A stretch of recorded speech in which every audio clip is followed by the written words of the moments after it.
Di negara demokrasi seperti Indonesia, suara rakyat tuh bisa menentukan segalanya.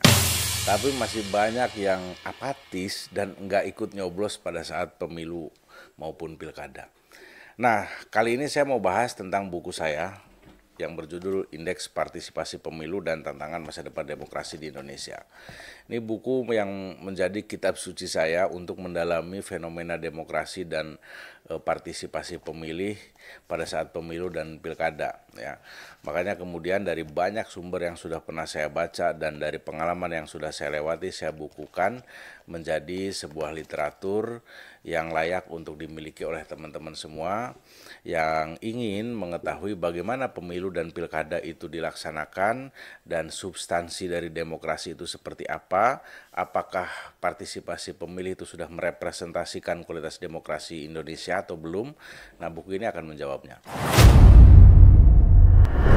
Jadi, di buku yang saya terbitkan tahun ini, saya mencoba mengajak teman-teman mikir ulang tuh. Apakah sebenarnya demokrasi kita ini benar-benar hidup atau cuma formalitas yang dilaksanakan 5 tahun sekali? Jawabannya akan sangat menentukan sejauh mana pemahaman kita, ya, pemahaman teman-teman terhadap sistem demokrasi dan tantangannya di masa depan. Buku ini tuh saya buat berdasarkan kajian retroaktif. Jadi kajian yang saya lakukan berdasarkan apa yang sudah terjadi, istilahnya retroaktif. Nah, apa yang sudah terjadi di masa lalu, retroaktif itu, apa yang sudah saya laksanakan, apa yang saya jalani dan saya lewati dalam proses penyelenggaraan pemilu, itu saya gunakan untuk melakukan atau melihat prospektif demokrasi di masa mendatang. Tentu ini bukan hal yang mudah ya, karena jangan sampai nanti saya dianggap melakukan prediksi-prediksi terhadap masa depan demokrasi. Nah, oleh karena itu saya memadukan keduanya, retroaktif dan prospektif, dan membedahnya menggunakan pisau analisis berdasarkan teori-teori dari para ilmuwan di dunia politik dan demokrasi. Saya ambil Nice. contoh misalnya teori yang paling populer di dunia penyelenggara pemilu dan pilkada, ya khususnya untuk kalangan kami sebagai praktisi pemilu, ya penyelenggara pemilu, maka teori yang paling relevan untuk melihat dan memotret partisipasi politik pemilih di saat pemilu dan pilkada adalah teorinya Robert Dahl yang kita kenal dengan istilah pluralisme demokrasi.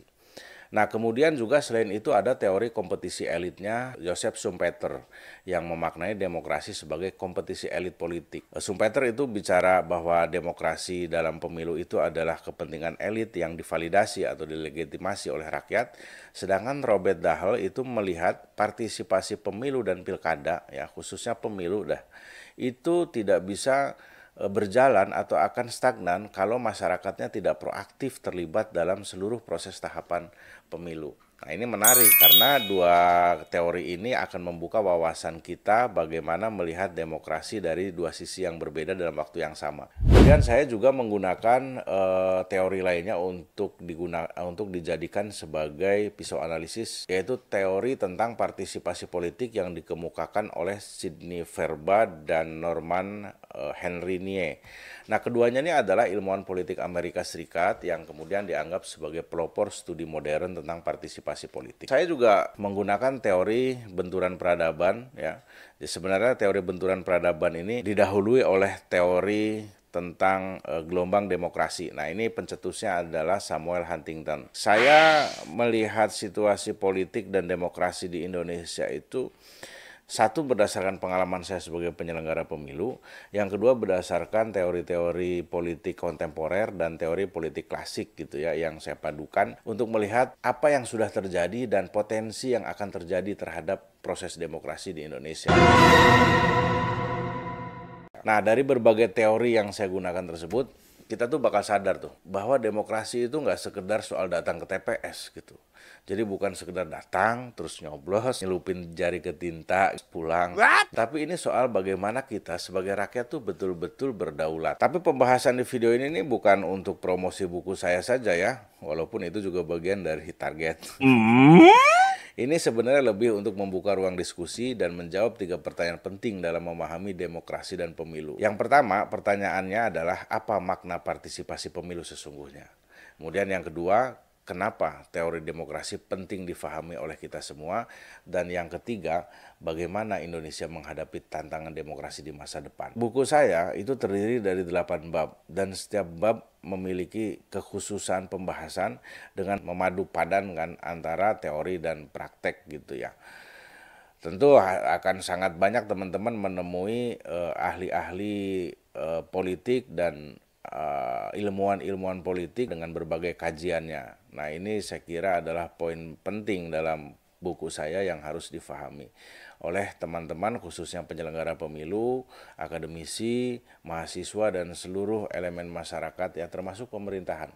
Jadi pihak-pihak terkait yang punya kepentingan dengan pemilu, baik itu instansi maupun partai politik gitu ya, dan kader-kader politik, mestinya sih bisa melihat pemilu dan pilkada itu bukan hanya secara praktis tapi juga secara teoritis. Nah, buku saya menjawab kebutuhan itu, teman-teman. Jadi sekarang silahkan klik dulu subscribe channel ini sebelum saya lanjutin, supaya algoritma YouTube tuh tahu kalau kamu peduli sama masa depan demokrasi bangsa ini. Oh ya, link pembelian saya sertakan di kolom deskripsi ya. Jadi kalau kamu penasaran atau ingin tahu lebih banyak tentang dunia kepemiluan dan demokrasi dalam satu buku, kalian bisa langsung order dengan cara klik link di deskripsi, karena link itu akan mengantarkan teman-teman langsung terhubung ke nomor WhatsApp saya, dan saya akan tanda tangani deh untuk yang beli langsung ke WA saya. Oke, kita mulai dari pemikiran Robert Dahl tentang demokrasi dan partisipasi rakyat. Ya, Dahl tuh menyebutkan tanpa partisipasi aktif, demokrasi kita akan mandek, stagnan. Jadi dalam buku ini konsep Dahl saya gunakan untuk menjelaskan bahwa legitimasi kekuasaan itu datang dari keterlibatan rakyat.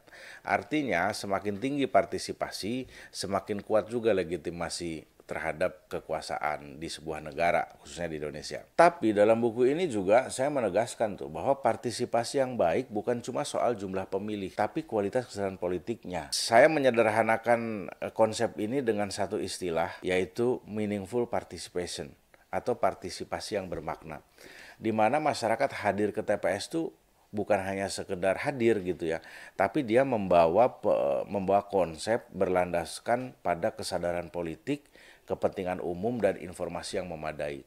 Jadi dia tidak telanjang dalam tanda kutip gitu ya. Si masyarakat ini, pemilih ini datang ke TPS betul-betul memahami apa yang akan dia pilih, siapa yang dia pilih, dan apa dampak dari pilihannya. Tapi sebaliknya nih ya, kalau rakyat tuh datang ke TPS karena uang bensin atau tekanan sosial, itu namanya bukan demokrasi, Pak, tapi simulasi.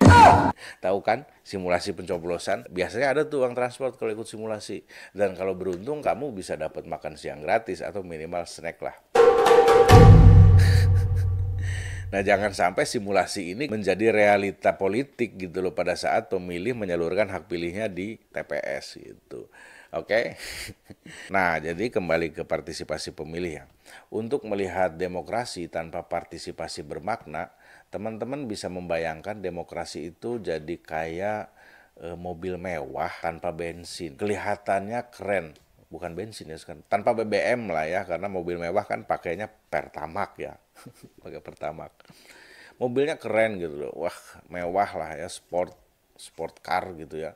Tapi nggak bisa jalan kemana-mana karena nggak ada bahan bakarnya. Nah, bahan bakar inilah sebenarnya adalah kita semua, masyarakat. Sehingga demokrasi yang dalam bentuk analogi saya adalah mobil mewah itu, dia bisa bergerak, dia bisa berjalan, dia bisa mengantarkan kita sesuai dengan tujuan konstitusi lah ya. Nah, itulah mobil yang saya maksud sebagai demokrasi yang tidak bisa berjalan kalau kitanya tidak berpartisipasi secara aktif. Nah, teman-teman, di sisi lain, saya juga membedah partisipasi pemilu menggunakan pisau analisis teori demokrasi sebagai kompetisi elit. Tadi sudah saya singgung ya di awal tentang teori elitismenya Joseph Schumpeter gitu ya.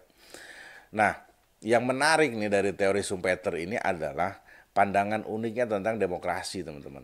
Jadi beliau memaknai demokrasi itu bukan tentang rakyat yang aktif dalam kebijakan politik pemerintah. Pendapat Schumpeter tentang demokrasi dan partisipasi pemilu ini bertolak belakang kan dengan pandangannya Robert Dahl gitu ya. Karena Schumpeter menganggap rakyat itu tidak punya potensi yang cukup untuk menentukan arah bangsa. Rakyat itu cenderung pasif dalam kehidupan politik negara dan tidak menguasai isu-isu politik yang terjadi baik di tingkat lokal, nasional, apalagi internasional. Jadi Schumpeter ini pemikirannya mirip-mirip seperti Socrates ya. Dia tidak percaya dengan sistem demokrasi jika masyarakatnya belum siap untuk berpartisipasi secara aktif dan memiliki alasan konstitusional untuk menentukan pilihan.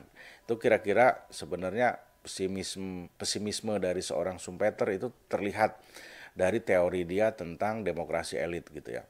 Nah, makanya dalam pandangan Schumpeter, rakyat itu bukan sebagai pemegang kedaulatan penuh, tapi sebatas sebagai pihak yang melegitimasi kehendak elit. Perpaduan analisis kondisi faktual menggunakan dua teori dengan kaidah yang berbeda, ini bagi saya pribadi ya, ini adalah hal yang menarik. Saya sangat antusias sekali karena saya membedah realita dengan teori-teori yang sudah bisa diuji kebenarannya secara akademis. Dan ini saya kira bisa memperkaya pengetahuan di bidang demokrasi dan pemilu. Teman-teman, jadi buku Indeks Partisipasi Pemilu dan Tantangan Masa Depan Demokrasi di Indonesia ini sebenarnya kalau mau dianalogikan itu seperti jembatan untuk menghubungkan dua pandangan yang berbeda dalam konteks Indonesia. Pandangan siapa? Yaitu tadi Joseph Schumpeter dan Robert Dahl, yang akhirnya akan mengantarkan kita pada fakta bahwa ketika rakyat apatis, maka elit politik akan bermain tanpa kontrol. Jadi teman-teman semua, demokrasi itu bukan hadiah gitu. Dia harus diperjuangkan. Pemikiran Robert Dahl tentang demokrasi menunjukkan bahwa demokrasi bertahan tuh bukan hanya karena sistemnya yang kuat, tapi karena rakyatnya yang peduli. Dan saya selalu mengingatkan kalian untuk klik tombol subscribe. Kamu bukan cuma bantu channel ini, dengan klik tombol subscribe kamu juga sudah ikut menyebarkan semangat demokrasi cerdas ke seluruh Indonesia. Tulis pendapat kamu di kolom komentar, apakah demokrasi kita hari ini masih bermakna? Aku tunggu diskusinya di bawah. Sampai jumpa di konten berikutnya.